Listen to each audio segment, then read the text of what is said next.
BJP கார ரோட்ல ஒரு ப்ரொடெஸ்ட் பண்ணும்போது நாயை துரத்துற மாதிரி துரத்துறீங்கல்ல. பிப்ரவரி 7ஆம் தேதி சத்தியமங்கல காட்டுல 8 பேர் திட்டம் போடுறாங்க. அதன் பிறகு உமர் ஃபரூக் இந்த முபீனை கொடுக்கிறான். இந்த தீவிரவாத தாக்குதல் தற்கொலை படையாக நடத்த வேண்டியது உன்னுடைய பொறுப்பு. அதற்கு நீ தீவிரவாதத்துக்கு தேவையான பொருள் எல்லாம் வாங்கணும்.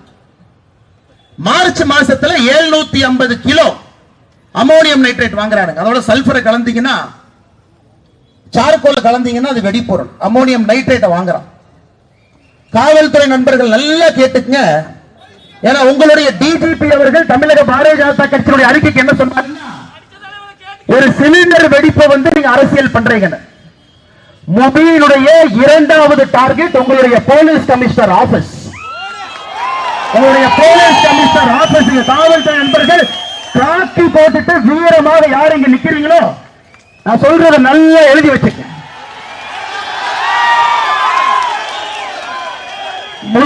முதல் அட்டாக் துணிக்கடை. 7 அட்டாக் எழுதி வைக்கிறான் பேப்பர்ல. 7 அட்டாக் பண்ணணும். 7 பேர் 7 அட்டாக் பண்ணணும்.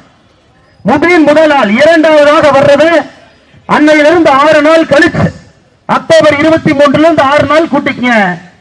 உங்களுடைய காவல்துறை கமிஷனர் அலுவலகத்திற்கு அதே வண்டியை கொண்டு வந்து வெடிக்க வைக்கணும். காவல்துறை நீங்க என்ன சொன்னீங்க? இது வந்து சிலிண்டர் வெடிச்சிருச்சு. முதலமைச்சர் சொல்றது அப்படியே கிளி புள்ளை மாதிரி. ஃபர்ஸ்ட் நீங்க செத்து போயிருப்பீங்க சார், நாங்க செத்து இருக்க மாட்டோம். நாங்க 2வது. காவல்துறை உடையை போட்டுக்கொண்டு யார் கோயம்புத்தூர் மாநகரத்தில் காவல்துறை நின்று கொண்டிருக்கின்றீர்களோ, நீங்க அக்டோபர் 29ஆம் தேதி நீங்க பஸ்மம் ஆயிருப்பீங்க. 23ஆம் தேதி நடந்தவுடன் பாரதிய ஜனதா கட்சி முதல் முறையா சொல்ல வேண்டிய கட்டாயங்க. இதை சொல்லித்தான் ஆகணும். நான் முதல்ல பேசுற 5 நிமிஷம் நேரம் நம்முடைய முதலமைச்சர் ஸ்டாலின் ஐயாவுக்கு ஐயா நேரடியாக இந்த கேமராவை பார்த்து அவரிடம் பேச வேண்டும் என்பது என்னுடைய ஆசை. முதல் 5 நிமிஷம். அக்டோபர் 23ஆம் தேதி 2022 கோட்டை சங்கமேஸ்வரர் கோவில்ல ஒரு தீவிரவாதி மனித வெடிகுண்டாக மாறி, நான் எல்லாம் சொல்றாங்க என்ன சார்ஜ் என்ன போட்டிருக்கிறாங்க, டார்கெட் யார் எல்லாம் நீங்க முதல் முறையா சொல்றேன். இந்த வீடியோல என்ன பேசியிருந்தான், யாரை கொல்வதற்காக வந்தார்கள், இத்தனை காலமாக சொல்லப்படாததை இந்த மேடையில் நின்று பத்திரிகை நண்பர் மூலமாக நேரடியாக முதலமைச்சருக்கு சொல்ல வேண்டும் என்று சொல்லுகிறேன். அக்டோபர் 23 2022 அந்த கார் எடுத்துட்டு வர்றான். நேரடியாக வந்து மனித வெடிகுண்டாக கோயம்புத்தூர் மாநகரத்துக்குள்ள மக்கள் அதிகமாக போகக்கூடிய ஒரு துணிக்கடைக்குள்ள அந்த வண்டியை நிறுத்தணும். அந்த கார் வெடிக்கும் பொழுது அங்க இருக்கக்கூடிய தூண்கள் சேதமடைந்து அந்த கடையை கொலாப்ஸ் ஆகி கீழே விழணும். இந்த நோக்கத்திற்காக வரும் பொழுது அந்த கோவிலை தாண்டும் பொழுது அந்த ஸ்பீட் பிரேக்கர் மேல ஏறி இறங்குறான். அந்த கேஸ் சிலிண்டருடைய சர்க்கியூட் புடிங்குது. வண்டி அங்கேயே நிக்குது. இறங்கி தொலாவி பார்க்கறான், அது தள்ளி பார்க்கறான், அது வெடிச்சு அவ இறந்துடுறான். பாரதிய ஜனதா கட்சியினுடைய எல்லா தலைவர்கள், தொண்டர்கள், சங்கத்தினுடைய எல்லா நம்முடைய மூத்தவர்கள் எல்லோரும் சொன்னது இது மனித வெடிகுண்டு தாக்குதல். முதலமைச்சர் அவங்க சொன்னது என்னன்னா, இது வந்து சிலிண்டர் பிளாஸ்ட் அப்படின்னாரு. ஒரு முதலமைச்சர் அவர்கள் எப்படி கொச்சையாக ஒரு மக்களுடைய உயிருக்கு பாதுகாப்பு இல்லாத நிலைமை ஏற்படும் பொழுது எப்படி பேசுறாங்க, தமிழகத்தினுடைய சட்டம் ஒழுங்கு எப்படி இருக்கு அப்படிங்கிறதுக்கு உதாரணம். அதன் பிறகு நடந்தது எதுவுமே நமக்கு தெரியாது. அதை உங்களிடம் சொல்ல வேண்டும் என்பதற்காகத்தான் நான் பேசுறேன் ஐயா. இந்த திட்டத்தை எங்க தீட்டுறாங்கன்னா, பிப்ரவரி 7ஆம் தேதி 2022 சத்தியமங்கலம் காட்டுல உமர் ஃபரூக் அப்படிங்கிற தலைமையில 8 பேர் சேர்றாங்க சத்தியமங்கலம் காட்டுல. அதுல இந்த முபின் ஒருத்தன். 8 பேர் சேர்ந்து ஒரு சத்திய பிரமாணம் எடுத்துக் கொள்கின்றார். உமர் ஃபரூக் சத்தியமங்கலம் காட்டினுடைய இந்த ஃபக்கீர் என்று சொல்லக்கூடிய இந்துக்கள் அவங்ககிட்ட இருந்து இந்த காடு விடுதலை பெற்று விட்டது, நம்முடைய ஏரியா, நம்முடைய இலாக்கா. இதனுடைய தலைவராக அந்த 8 பேர் சேர்ந்து உமர் ஃபரூக் அமீர் என்று அறிவிக்கின்றார். அந்த கூட்டத்தில் உமர் ஃபரூக் முடிவு பண்றான், 7 பேர் என்னென்ன வேலை செய்யணும். பிப்ரவரி 7 2022 தாக்குதல் நடந்தது. அக்டோபர் 23 2022 இந்த காவல்துறை நண்பர்கள் நல்லா கேட்டுங்க. பிஜேபி கார ரோட்ல ஒரு ப்ரொடெஸ்ட் பண்ணும்போது நாயை துரத்துற மாதிரி துரத்துறீங்கல்ல. பிப்ரவரி 7ஆம் தேதி சத்தியமங்கல காட்டுல 8 பேர் திட்டம் போடுறாங்க. அதன் பிறகு உமர் ஃபரூக் இந்த முபீனை கொடுக்கிறான். இந்த தீவிரவாத தாக்குதல் தற்கொலை படையாக நடத்த வேண்டியது உன்னுடைய பொறுப்பு. அதற்கு அதுக்கு நீ தீவிரவாதத்துக்கு தேவையான பொருள் எல்லாம் வாங்கணும். மார்ச் மாசத்துல 750 கிலோ அமோனியம் நைட்ரேட் வாங்குறாங்க. அதோட சல்பரை கலந்தீங்கன்னா, சார்கோல கலந்தீங்கன்னா அது வெடிப்பொருள். அமோனியம் நைட்ரேட்டை வாங்குறான். காவல்துறை நண்பர்கள் நல்லா கேட்டுக்குங்க. ஏன்னா உங்களுடைய டிஜிபி அவர்கள் தமிழக பாரதிய ஜனதா கட்சியுடைய அறிக்கைக்கு என்ன சொன்னாருன்னா, ஒரு சிலிண்டர் வெடிப்பை நீங்க அரசியல் பண்றீங்க. மொபியினுடைய இரண்டாவது டார்கெட் உங்களுடைய போலீஸ் கமிஷனர் ஆபீஸ். உங்களுடைய போலீஸ் கமிஷனர் ஆபீஸ். காவல்துறை நண்பர்கள் காக்கி போட்டுட்டு வீரமாக யார் இங்க நிக்கிறீங்களோ, நான் சொல்றத நல்லா எழுதி வச்சுக்க.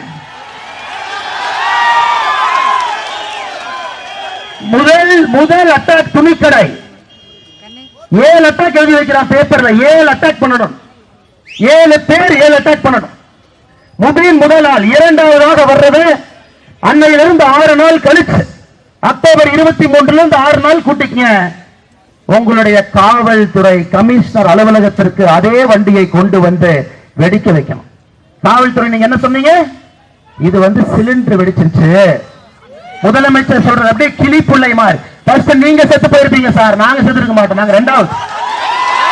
காவல்துறை உடையை போட்டுக்கொண்டு யார் கோயம்புத்தூர் மாநகரத்தில் காவல்துறை நின்று கொண்டிருக்கின்றீர்களோ, நீங்க அக்டோபர் 29 நீங்க பஸ்மம் ஆயிருப்பீங்க. 23 நடந்தவுடன் பாரதிய ஜனதா கட்சி முதல் முறையா சொல்ல வேண்டிய கட்டாயங்க. இதை சொல்லித்தான் ஆகணும். முபீன் 7 நிமிஷம் வீடியோ ரெக்கார்ட் பண்றான். ISIS கேலிஃபேட் சிரியால இருக்கிறான். வீடியோ ரெக்கார்ட் பண்ணி 7 நிமிஷம் வீடியோ விரைவில் அது வெளியே வரும். நீங்க பாப்பீங்க.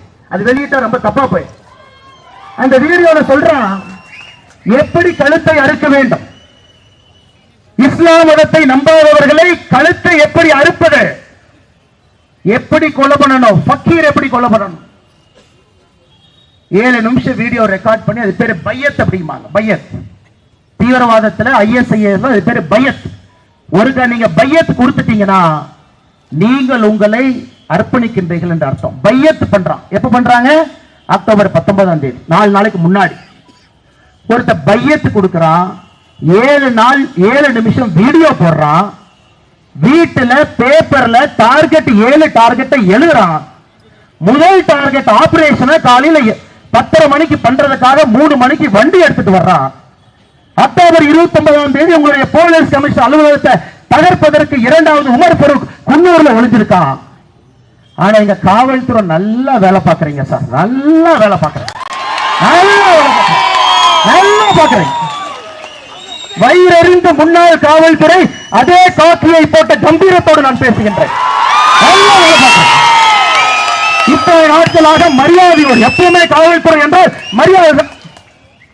நீங்க எப்படி லைட்டா அப்படி டீல் பண்ணீங்க? அது ஒண்ணு இல்ல. அப்படி ஒரு குண்டு வீட்டுக்குள்ள பார்லஸ் குண்டு உருண்டுகிட்டு இருந்துச்சு.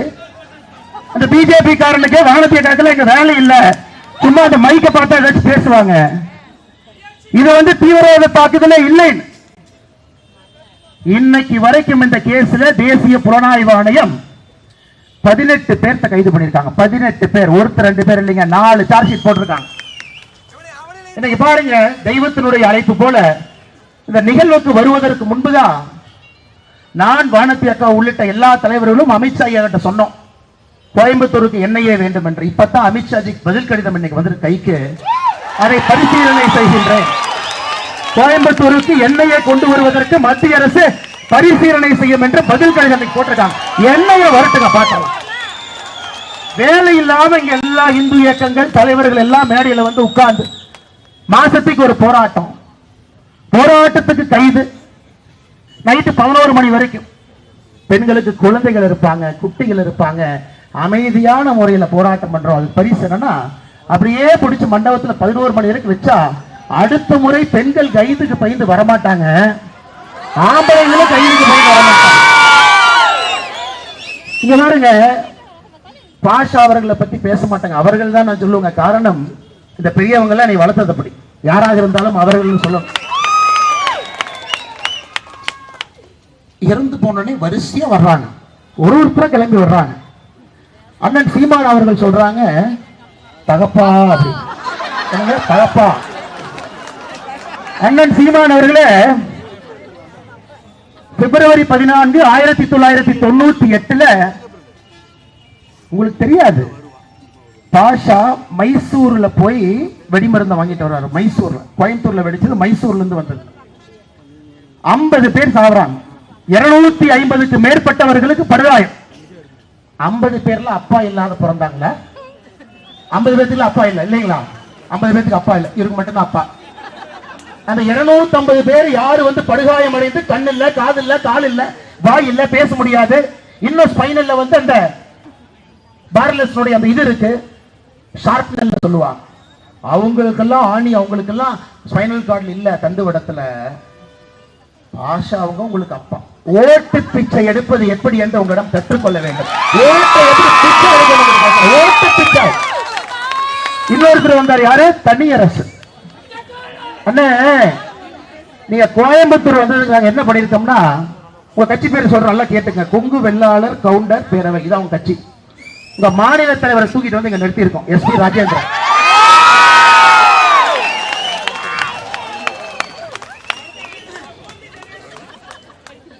அதனால எல்லாரும் நல்லா புரிஞ்சுக்கங்க ஐயா, எங்களுக்கும் உங்க வழியில அரசியல் பண்ண தெரியும். அது வேண்டாம், இயற்கையாக இந்த பாரதிய ஜனதா கட்சி வளர வேண்டும் என்று கொண்டு இருக்கின்றோம். திருமாவளவன் போடுறாரு, என்ன போடுறாருங்க? மாட்டியர், வீர வணக்கம், தியாகி. இதை விட மோசமாக ஓட்டு பிச்சை தமிழ்நாட்டில் யாருனாலும் எடுக்க முடியாது. உங்கள்கிட்ட தான் பிஹெச்டி கற்றுக்கணும். ஓட்டு பிச்சை எடுப்பதற்கு அப்படியே கிளம்பி கோயம்புத்தூருக்கு வர்றாங்க. நான் முதல்ல போய் நிக்கட்டுமா? அந்த பூதோட வண்டியில் ஏற்றுற வரைக்கும் கேமராவை பார்த்து நான் பக்கத்தில் நிக்கட்டுமா? இல்லை நாமளும் நடந்து போவோமே, அதில் ஒரு 4 ஓட்டு வரும். நம்ம கரெக்டா நடந்து போய் அங்கேயும் நின்று அதில் ஒரு 8 ஓட்டு வந்தால் மொத்தம் 12 ஓட்டு நமக்கு வரும். அதனால் இந்த அரசியல் கட்சி தலைவர்களுக்கெல்லாம் ஒன்னே ஒன்று சொல்லிக்கிறாங்க. கோயம்புத்தூர் மக்களே, நீங்கள் விழித்துக் கொள்ள வேண்டும். தொண்டை தண்ணி கிளிய கத்திக்கிட்டே இருக்கிறோம். அபாயம் வந்துருச்சு, இங்க பிரச்சனை சரி பண்ணணுங்க. கோயம்புத்தூர் வளர்ச்சி இந்த ஓட்டு பிச்சையால் நடக்காம இருக்கு. எங்கேயோ போக வேண்டிய கோயம்புத்தூர் அடைஞ்சு நிக்குதுங்க. ரோட்ல குண்டும் குழி, சுத்தமான காத்து கிடையாதுங்க, குடிக்கிறதுக்கு தண்ணி இல்லைங்க. ஆனா என்ன, ஓட்டு பிச்சை எடுக்கிறனால தைரியமா இருக்கிறாங்க, எப்படியாவது ஜெயிச்சிடலாம், நமக்கு தான் ஓட்டு பிச்சை போடுவாங்கல்ல அப்படி. அதனால இந்த நிகழ்வுல உங்களிடம் நான் வைக்கக்கூடிய வேண்டுகோள், நீங்க விழிக்கணுங்க, நீங்க விழிக்கணும். இந்த அருமையான ஊர் மோடி அவர்களுடைய நேரடி கட்டுப்பாட்டில் இருக்க வேண்டும். அடுத்த கட்டத்திற்கு எடுத்துட்டு போகணும். அதையெல்லாம் நீங்க சிந்திச்சு பார்க்கணும். அதெல்லாம் சிந்திச்சு பார்க்கணும். என்னையுடைய சார்ஜ் ஷீட் நான் சொல்றது உண்மையான, இதுல பாதி விஷயம் நான் சொன்னது நீங்க படிச்சு பார்க்கலாம். இன்டர்நெட் போங்க, 4 சார்ஜ் ஷீட் போட்டிருக்கா, என்ன எழுதியிருக்கான்னு படிங்க. இதை விட மோசம் பாருங்க. நாளைக்கு இவங்க சொல்லுவாங்க, ஸ்டாலின் ஐயா அப்படின்னா இந்த அண்ணாமலைக்கு வேலை இல்லை, இவனே அந்த முபின் வீட்டுக்குள்ள போய் ஒரு பேப்பர் எடுத்து எழுதி வச்சுட்டு வந்துட்டான் இல்லைங்களா? அதுக்கு ஸ்டாலின் ஐயாக்கு ஒரு ப்ரூஃப் கொடுப்போம். இவனு எல்லாமே இந்த இஸ்லாமிக் ஸ்டேட் கொர்சான் அப்படிங்கிற அமைப்புக்கு வந்து அண்டர். அந்த இஸ்லாமிக் ஸ்டேட் அப்படிங்கிறது என்ன சொல்லுதுனாங்க, Central Asia, Uzbekistan, Pakistan, Afghanistan, North India, South India எல்லாம், சவுத் ஏஷியா எல்லாம் ஒரு இஸ்லாமிய அமைப்பு கீழே வரணும், அங்கே ஷாரியால வர வேண்டும் என்பது ISIS கொரசானுடைய ஒரு இது. அந்த கொரசான் அக்டோபர் மாசம் நியூஸ் லெட்டர் போடுறான். கோயம்புத்தூர்ல ஒருத்தன் பையத்து கொடுத்துட்டு அங்க இருக்கக்கூடிய ஃபக்கீரை எல்லாம் கொல்ற கிளம்பி இருக்கான், அவனை நாங்கள் பாராட்டுகின்றோம். யாருங்க சொல்றாங்க? நாம சொல்ல, இந்த அமைப்பினுடைய newsletter voice of Khorasan October மாசம் சொல்றான். அல்ல, காவல்துறை நண்பர்களுக்கு அன்பான வேண்டுகோள், நாங்கள் அமைதியை விரும்புபவர்கள், அதில் எந்த மாற்று கருத்து யாருக்கு வேண்டாம். இத்தனை பேர் இருந்தாலும் இந்த கூட்டம் முடிஞ்சு ஒருத்தர் கூட நகராம அப்படியே வருவாங்க. வண்டி ஏறணுமா ஏறுறோம், மண்டபத்துக்கு போகணுமா போறோம், 11:30 வரைக்கும் இருக்கணுமா இருக்கிறோம். இன்னைக்கு காலையில காவல்துறை யார்ட்டே சொன்னாங்க, 3 நாள் லீவ் இருக்கு பார்த்து பண்ணுங்க, அப்புறம் 3 நாள் உள்ள போனா திங்கக்கிழமை தான் வர முடியும். சரி, 3 நாள் இருந்தாலும் கூட்டிட்டு போங்க. இந்த கைது பண்ற இடத்துல இந்த வெஜ் நான்வெஜ் மாத்தி போற மாதிரி போடாம கரெக்டா கொடுங்க. அதனால் அன்பு சொந்தங்களே, நாம் விழிக்க வேண்டிய நேரம் இது, மாற்றத்திற்கான நேரம். இதே பாஷா 2003 என்ன சொன்னாருங்க, கோயம்புத்தூர் கோர்ட்ல அப்படி இங்கேயும் கூட்டிட்டு போறாங்க. அங்க பத்திரிகை நண்பரை பார்த்து கத்துறார், நரேந்திர மோடி மட்டும் கோயம்புத்தூருக்குள்ள வண்ணா கொன்றுவேன். அதெல்லாம் மறந்துட்டீங்களான்னு தெரியல. 2003 கோட்டுக்குள்ள எடுத்துட்டு போறாங்க. அப்படியே பத்திரிகை பார்த்து கத்துறார், மோடி மட்டும் கோயம்புத்தூருக்கு வந்தா கொன்றுவேன். 2003 மோடி அப்ப குஜராத்தினுடைய முதலமைச்சர். மோடி அவர்கள் கோயம்புத்தூருக்கு வந்தாரு, காஞ்சிபுரத்துக்கு வந்தாரு, குஜராத்துக்கு போனாரு, பிரதமர் ஆயிட்டாரு, கோயம்புத்தூருக்கு வந்தாரு, ரோட் ஷோவும் நடத்திட்டார். அதனால் நண்பர்கள் நன்றாக புரிந்து கொள்ள வேண்டும், அரசியல் கட்சியும் நன்றாக புரிந்து கொள்ள வேண்டும். ஓட்டு பிச்சு அண்ணன் உதயநிதி ஸ்டாலினை பத்தி சொன்னார். அவர் இந்த கிறிஸ்துமஸ் வந்துருச்சுன்னா எங்கிருந்து ஒரு பூதம் கிளம்பும், கிளம்பிடுற உள்ள இருந்து கிளம்பும். அண்ணா இத்தனை முறை சொல்றேன் அண்ணா, சொல்லு நான் தப்பு இல்லைண்ணா, நானும் ஒரு கிறிஸ்தவன் சொல்லிட்டு போனா, நானும் ஒரு இஸ்லாமிய சொல்லிட்டு போனா, ஒரே ஒரு முறை நானும் ஒரு ஹிந்துன்னு சொல்லிட்டு போயிடுறேன் சைட்ல. அதுக்கு வாய் வராது, அதற்கு சுத்தமா வாய் வராதுங்க. எதுக்கு சொல்லணும், பெருமை மிகுந்த அப்படின்னு அங்க வரும், இங்க வராது. இன்னைக்கு உண்மையால் நான் சொல்றேங்க, வயிறிஞ்சு சொல்றேன், இஸ்லாமிய சொந்தங்களும் கிறிஸ்தவ சொந்தங்களும் நீங்களும் பாதுகாப்பா இருக்கணும்னா இந்த ஓட்டு பிச்சை எடுக்கணும்னு வீட்டுல முதல்ல நீங்க அனுப்பு. மோடி ஐயா இந்த ரோட் ஷோ கோயம்புத்தூர்ல முடிச்சுட்டுங்க, கோயம்புத்தூர் குண்டு வெடிப்புல உயிரிழந்த 58 பேருக்கு அஞ்சலி செலுத்தினார். நல்லா கேட்டுங்க இஸ்லாமிய கிறிஸ்தவ சொந்தங்களே, இறந்து போன இஸ்லாமியர்களுக்கும் அஞ்சலி செலுத்தினார். நாங்க பாரதிய ஜனதா கட்சியோ இங்க இருக்கக்கூடிய இயக்கமோ சங்கமோ ஆர்எஸ்எஸ்ஓ இவங்க வந்து ஹிந்து, இவங்க வந்து கிறிஸ்டியன், இவங்க வந்து முஸ்லீம், மோடிஜி வந்து இவங்க எல்லாம் பண்ண மாட்டாங்க. பாருங்க, போட்டோ எடுத்து பாருங்க, பத்திரிகை நண்பர்கிட்ட கேளுங்க. எங்களை பொறுத்தவரை இந்தியர்கள் தமிழர்கள் தான் எங்க அடையாளங்க, வேற எதுவும் கிடையாது. இவங்க ஒரு மதத்தை பற்றி தவறாக பேசும் பொழுது இங்க இருக்கக்கூடிய தலைவர்கள் எல்லோரும் பேச வேண்டிய கட்டாயம் நமக்கு இருக்கு. 1993 ஆகஸ்ட் மாசம் ஆர்எஸ்எஸ் ஆபீசர் வெடி வச்சு தகர்த்தாங்க. நீங்க ஜஸ்ட் பாருங்க, கொஞ்சம் ரிமைண்ட் பண்ணி பாருங்க. தமிழர்களுடைய மிகப்பெரிய வியாதி என்னடாங்க, மறதி என்பது தமிழர்களுடைய மிகப்பெரிய வியாதி. இந்த வியாதி இருக்கிற வரைக்கும் ஓட்டு பிச்சை எடுக்கிறவன் தமிழ்நாட்டில் அரசியல் இருந்துகிட்டே இருப்பான். ஆகஸ்ட் 1993 ஆர்எஸ்எஸ் அலுவலகம் தகரப்பட்ட பொழுது அல்லுமாவை கைது பண்ணாங்க. 1997 ஜனவரி மாசம் முக்கிய குற்றவாளிகள் எப்படிங்க பெயில்ல வெளியே வந்தாங்க. எப்படி பெயில்ல வந்தாங்க, அவங்க பாட்டுக்கு வந்துருவாங்களா? ஆஜராக வேண்டிய பப்ளிக் ப்ராசிக்யூட்டர் ஆஜராகவில்லை. ஆட்சி யாருது? திராவிட முன்னேற்ற கழகம். ஜனவரி 1997 அல்லுமா 8 பேர் வெளியே வர்றான். பிப்ரவரி 14 1998 அதே அல்லுமா கோயம்புத்தூர் குண்டுவெடிப்பு நடத்துறான். பரிசு என்ன கொடுத்தாங்க தெரியுங்களா? இத்தனை பேர்த்த கைது பண்ணிட்டோம். 2009 அண்ணா நூற்றாண்டு விழால அதுல ஒரு 9 பேர்த்த நிரபராதிகள் விடுதலை பண்ணி விட்டு 9 பேர் சேர்த்தியாச்சு. சமீபத்தில் ஈரோடு கிழக்கு இடைத்தேர்தல் அண்ணன் மஸ்தான் சொல்றார், பாஷா அவர்கள் உட்பட கோயம்புத்தூர் குண்டு வெடிப்புல சிறையில் இருக்கக்கூடிய இஸ்லாமிய தீவிரவாதிகளை இந்த அரசு விடுதலை செய்யும் சொல்றார். இந்த வேலையில்லாத பாரதிய ஜனதா கட்சி, இந்த வேலையில்லாத தலைவர்கள் தொண்டர்கள் ஆளுநரை போய் பார்த்து மனுவை கொடுத்து அதை நிறுத்தி வச்சு பெரிய பஞ்சாயத்தாய் நிறுத்தி வச்சாங்க. ஆனால் அன்பு சொந்தங்களே, நாம் இங்கே ஒருங்கிணைத்திருக்கின்றோம், இது முக்கியம். கோயம்புத்தூர்ல காவல்துறைக்கு ஒரு மெசேஜ் கொடுத்திருக்கோம், ஐயா நேர்மையா இருக்கு. பிஜேபி கார 2 பேர் வந்து திமுக ஆட்சி சரியில்லைன்னு ஒரு ப்ரொடெஸ்ட் பண்ண வந்தா 2 பேர்த்த வீட்டில் அரெஸ்ட் பண்றீங்க. 1000 பேர் தீவிரவாதியினுடைய ஊர்வலத்துக்கு வந்திருக்கிறான், பந்தோபஸ்த் கொடுத்து பார்த்து கொண்டிருக்கின்றீர்கள். இது நியாயமாங்க ஐயா? இது நியாயமா? நியாயமாங்க ஐயா? நியாயமா? நீங்களே சொல்லுங்க. உங்களுடைய அலுவலகத்தை அக்டோபர் 29 தகர்ப்பதற்கு ஒரு சூசைட் பாம்பர் குன்னூர்ல இருக்கிறான், உமர் ஃபரூக் அவன் பேர், நல்ல டைரியில் எழுதி வச்சுக்கங்க. அவங்களையும் காட்டி கொடுத்ததும் பாரதிய ஜனதா கட்சி தானே. என்ஐஏக்கு போகணும், இதை பார்த்தா அது சூசைட் பாம்பு பிளாஸ்ட் மாதிரி இருக்கு. அதனாலதான் ஐயா நீங்களும் தப்பிச்சீங்க. அதனால் தயவு செய்து ஒரு தவறான கட்டளையை யார் பிறப்பித்தாலும் அந்த கட்டளையை ஏற்க மறுங்கள். காவல்துறையில காக்கி சட்டை போட்டீங்கன்னா தவறான கட்டளையாக இருந்தாலும் அது ஏற்கப்படக்கூடாது. அந்த தைரியம் காவல்துறையினுடைய அதிகாரி ஒருவருக்கும் வரணுங்க ஐயா, வரணும். ஏன் நான் சொல்றேன் ஐயா, இன்னைக்கு வெள்ளூர் நீதிமன்றத்தில் பாரதிய ஜனதா கட்சியினுடைய தொண்டர் இன்னைக்கு நடந்தது, விட்டல் குமார அடிச்சு முந்தாண்டை சாயந்தரம் கொள்றாங்க. திமுக பஞ்சாயத்து தலைவர் கைது பண்ணுங்க. காவல்துறை எஸ்பி சொல்றாங்க, இல்லைங்க ஏதோ ஆக்சிடென்ட்ல போய் மாடு முட்டின மாதிரி இருக்கு. இல்லைங்க ஐயா, எம்ஆர்ஐ ரிப்போர்ட்டை பாருங்க, தலை கம்பி வச்சு அடிச்சிருக்காங்க. இல்ல 5 மணி நேரம் ரோட்ல உட்கார்ந்து போராடி அந்த வழக்கை ஒரு சந்தேக மரண வழக்காக மாத்தணும். இன்னைக்கு என்ன அநியாயம் தெரியுங்களா? ஒரு பிஜேபி தொண்டை சொன்னா, அண்ணே அக்யூஸ் 2 பேர்த்த நான் கண்டுபிடிச்சிட்டேன், கோர்ட்ல 2:30 மணிக்கு சரணடைய போறான், நான் வெட்டிட்டு ஜெயிலுக்கு போறேனே, கொஞ்சம் வெயில பாத்துக்கினேன். இதுவரை பாரதிய ஜனதா கட்சியினுடைய தொண்டன் எனக்கு சொன்னது கிடையாது. இங்க இத்தனை தலைவர்கள் இருக்கிறாங்க, யாருக்கு சொன்னது கிடையாது.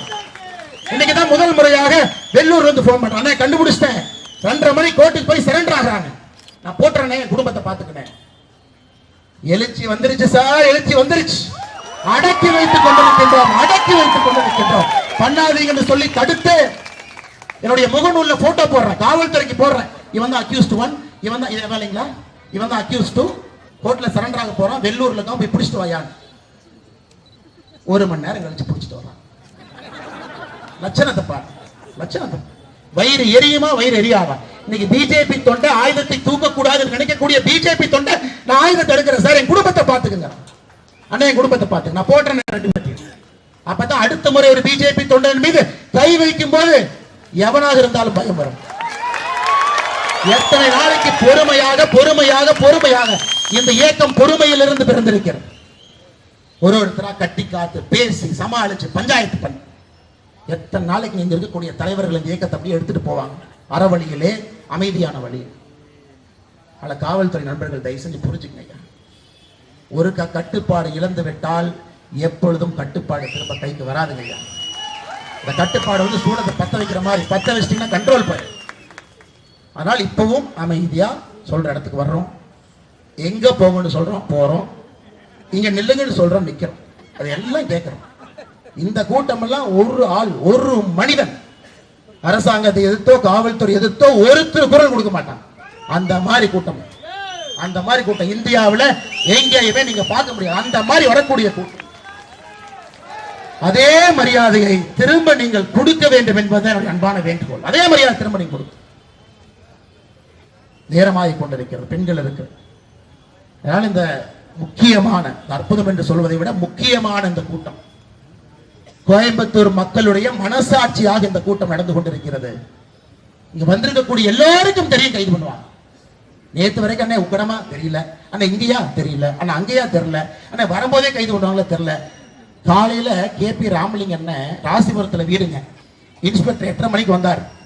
சார் உங்களை கைது பண்ண போறோம், வீட்டு சிறை. உடனே ராமலிங்கன் கேட்டார், எதுக்கு ராசிபுரத்துக்கு வந்திருக்கிறீங்க? ஆனா கோயம்புத்தூர்ல ஏதோ ஆர்ப்பாட்டத்துக்கு ஆளோட போறீங்கன்னு தகவல் சொல்லியிருக்காங்க, வயர்லெஸ்ல மெசேஜ் வந்திருக்குது, அப்படியே பிடிச்சி கோழி அமுத்துற மாதிரி அமுச்சு சொல்லியிருக்காங்க. இந்த வீராப்ப பிப்ரவரி 7ஆம் தேதி சத்தியமங்கலத்துல கூட்டம் போறத ஒட்டு கேட்டு கண்டுபிடிச்சிருந்தீங்கன்னா எதுக்குங்க இந்த கூட்டம் நடக்க போகுது, எதுக்குங்க பேச போறோம்? அதனால் காவல்துறை நண்பர்களை மற்றும் ஒரு முறை தலை வணங்கி உங்கள் கடமையை நீங்கள் சரியாக செய்ய வேண்டும் என்று வேண்டுகோள் விடுத்து, இங்க வந்திருக்கக்கூடிய எல்லா சொந்தங்களுக்கும் என்னுடைய நன்றி கடனை மறுபடியும் செலுத்தி, நம்முடைய ஒற்றுமை 2026 கோயம்புத்தூர்ல 6க்கு 6 நம்ம எடுக்கணும். பேசலாம் பிரயோஜனம் இல்லைங்க, 6க்கு 6 எடுக்கணும். வானதி அக்கா திரும்ப எம்எல்ஏ ஆகணும், புதுசா 5 பேர் நீங்க அனுப்பணும். வானதி அக்காவுக்கு துணையாக 6 பேர் சட்டமன்றத்தில் போய் கோயம்புத்தூரை பத்தி பேசணுங்க. அக்கா ஒருத்தர் மட்டும் எத்தனை நாளைக்கு கத்துவாங்க? அதனால் அவர்களோடு 5 பேர்த்த சேர்த்து 6 பேராக அனுப்பி வைக்க வேண்டியது நம்முடைய கடமை. திரும்ப இது போன்ற ஒரு கூட்டத்தை நடத்துவதற்கு நமக்கு வாய்ப்பு இருக்கக்கூடாது. காவல்துறையும் அதுபோல் நடந்து கொள்வார்கள் என்று சொல்லி வாய்ப்பு கொடுத்த எல்லோருக்கும் நன்றி தெரிவித்து உரையை முடித்துக் கொள்கின்றேன். நன்றி, வணக்கம். பாரத் மாதா கி